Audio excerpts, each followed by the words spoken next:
Salut à tous, bienvenue justement à ce numéro des Mémoires du sport, ce magazine qui remonte justement les faits sportifs qui ont marqué donc l'histoire de ce monde des compétiteurs. Comme vous le savez, aujourd'hui on est juste après et donc la cérémonie de tirage au sort pour la Coupe du Monde 2026, une cérémonie qui à Washington, historique puisqu'on a tous suivi le show du soft power américain avec le président Donald Trump, mais également les shows de Gianni Infantino qui aime également ça, puisque aujourd'hui c'est le président le plus sulfuré de la Fédération internationale de football association. On a vu donc une telle soirée extraordinaire avec quelques matchs marquants pour 2026, surtout pour ceux qui concernent les Africains. On va suivre de près la sensation de la Coupe du Monde 2022, le Maroc qui va donc jouer le Brésil.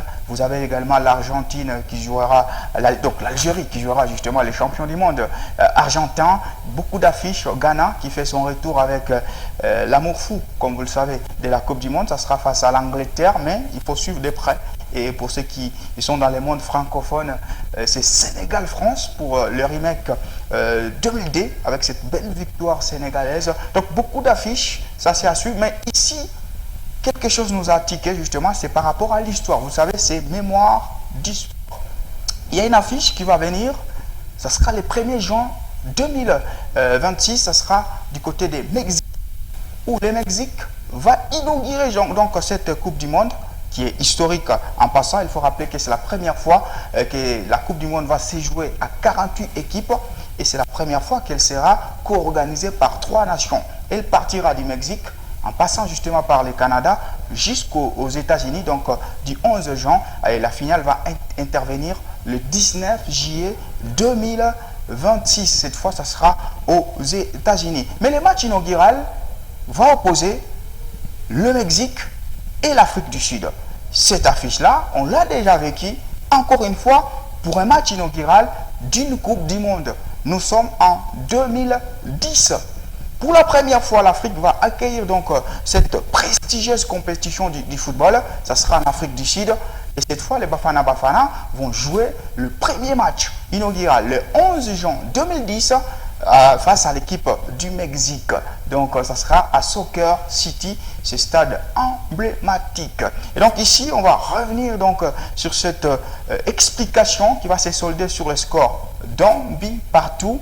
Et le match va donner naissance à une légende du football du côté de l'Afrique du Sud qui est carrément devenue une légende du football africain. Ça sera un certain Tchabalala. Il va marquer le premier but en Afrique du Sud, donc le premier but de la Coupe du Monde, une première Coupe du Monde sur la terre africaine qui se jouait donc en Afrique du Sud dans ces grands stades sud-africains de Soccer City. Il y aura l'égalisation mexicaine et le match va se solder sur le score de 1 but partout, mais ni plus ni moins, ça reste quand même historique de voir qu'en 2010, on a vécu un Afrique du Sud-Mexique et en 2026, on vivra Mexique-Afrique du Sud, toujours pour lancer donc la Coupe du Monde.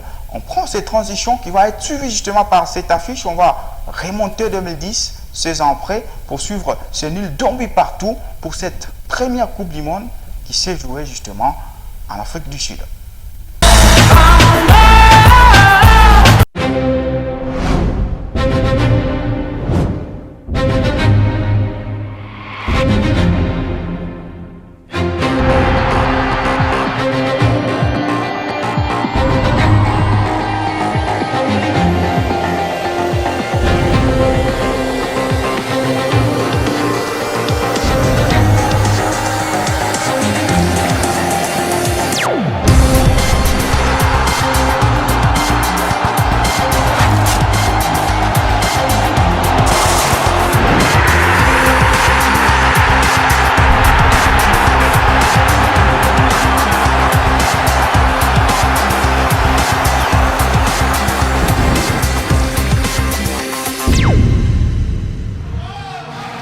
And here's the official welcome. It's Africa's first World Cup, and it's the host South Africa against the Mexican side who have to compete against not just the 11 men on the field,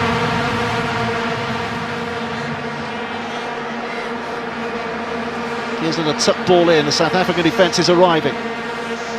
This is Vela, looking for the man in the middle, and he might just have found him here. Blocked away Franco's effort by Itumeleng Khune, who did well to spread himself wide when Franco looked to have got the better of that South African defence. Careful and measured till the last ball, but Khune, arms and legs outstretched, just about denying the Argentine-born Mexican forward. So Tirado on the right foot to try and curl one in. Swinging high as well, the touch is offside. He is offside. There was a touch, I think, by Dos Santos, and when Vela took it, a defender on the line, but the goalkeeper was ahead of him. So despite the complaints, it will not stand. And I think that was the right decision. It's Modisa. Nice ball. Just creating a bit of space for Shabalala. A decent ball into, and Mpela was only inches away. And Mpela was very, very close to making it count. Chance here to break at pace. Modisa turning it through. It's on here now. The goalkeeper's beaten, and South Africa have their first goal. Siphiwe Shabalala, on the day he wins his 50th cap, has given South Africa a glorious moment. Wonderful ball through, the goalkeeper at first advanced. What a terrific finish. And the whole place has just erupted.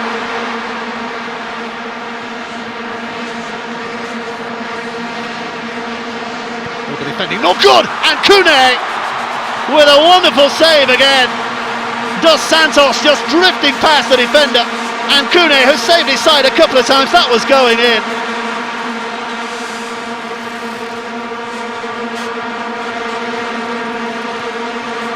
A decent ball in with three waiting. Surely it has to be, and it is. The equaliser from Marquez. South African hearts are broken.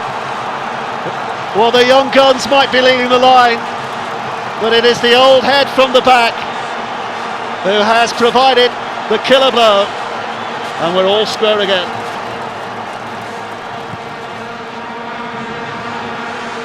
So into the final minute plus stoppage time, but here's an opportunity again from Mpela. Oh, he's hit the post.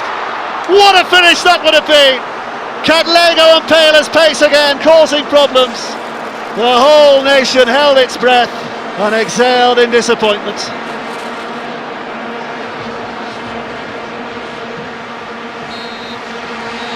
And that will be that. The referee has blown his full-time whistle. Lively opening to this World Cup, very nearly the glorious start that South Africa wanted.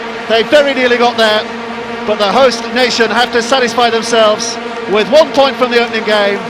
It has finished South Africa 1, Mexico 1.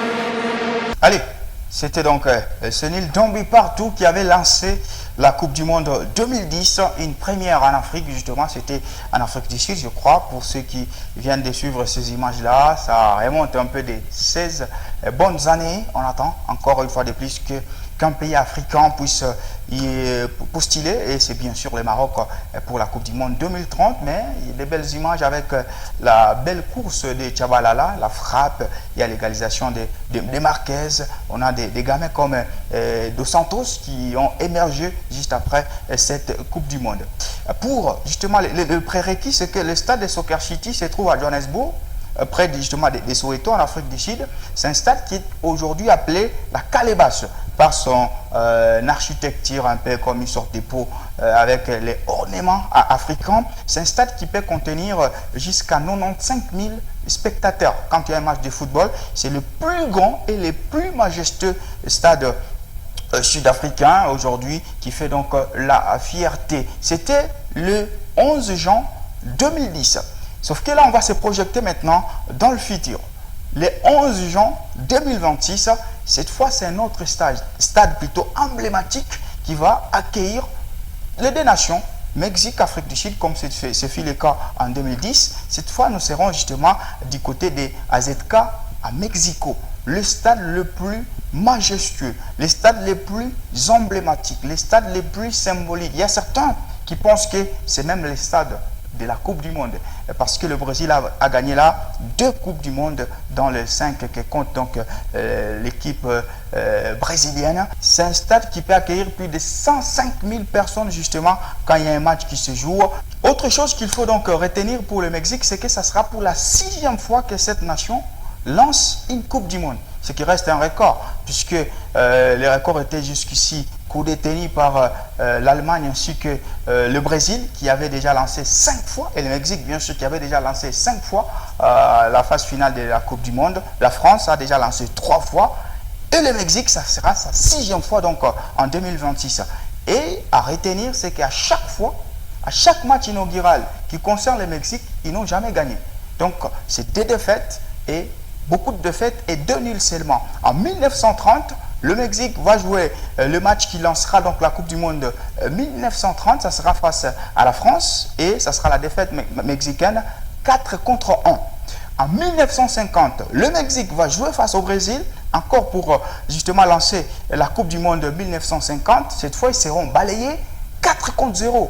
On sera en 1958 face à la Suède. Encore une autre défaite, 3-0. Ils vont cette fois se ressaisir et faire nil en 1970 face à l'URSS, l'ex-URSS, aujourd'hui la Russie. Ils vont tout simplement faire un nil d'un but partout. Et l'autre nil, c'est celui qu'on a décrit en 2010. Et donc, c'était un but partout. Et donc, ce n'est toujours pas gagné pour le Mexique qui aime lancer la phase finale de la Coupe du Monde, mais qui n'a jamais gagné. À retenir, c'est que l'affiche qui va lancer la Coupe du Monde 2026, Mexique, Afrique du Sud, c'est du déjà vécu, puisqu'on l'a vécu 16 ans plus tôt. C'était en 2010 où l'Afrique du Sud avait lancé justement cette Coupe du Monde. C'était face au Mexique. Et pour finir, on va lancer donc ce qu'on appelle le visage mystère. Et donc aujourd'hui, on aura plusieurs visages. Ça sera et donc l'équipe qui est justement sur cette image. Et vous allez nous citer les noms de tous les joueurs. Donc les joueurs et justement les gardiens de but. Pour ceux qui ont suivi la Coupe du Monde 2010, c'est l'Espagne qui avait justement remporté cette Coupe du Monde-là en battant l'équipe du Pays-Bas 1-0 avec le but magistral de Andrés Iniesta qui a donc donné cette belle étoile à l'équipe de la Roi espagnole. Et donc vous allez nous citer les joueurs, ils sont très connus aujourd'hui. Pour la plupart, il y en a qui sont devenus des entraîneurs, d'autres ils ont juste mis fin à leur carrière. Mais vous citez justement les noms de ces 11 joueurs emblématiques qui avaient accompagné l'Espagne au sacre en 2010 sur une terre africaine. C'était précisément en Afrique du Sud. C'est déjà donc la fin de ce mémoire des sports. C'était important de revenir puisqu'il y avait tirage au sort. Mais nous, on a ressorti donc un fait historique. L'Afrique du Sud, Mexique, une affiche qui aime bien lancer la Coupe du Monde. C'est l'affiche qui lancera la Coupe du Monde 2026. C'est l'affiche qui a lancé la Coupe du Monde 2010. Restez qui rentrent sur nos programmes. Mémoire du sport revient très prochainement avec d'autres frais. Restez qui rentrent sur nos programmes car Mémoire du sport revient justement avec d'autres faits historiques. D'ici là, restez curieux. Au revoir.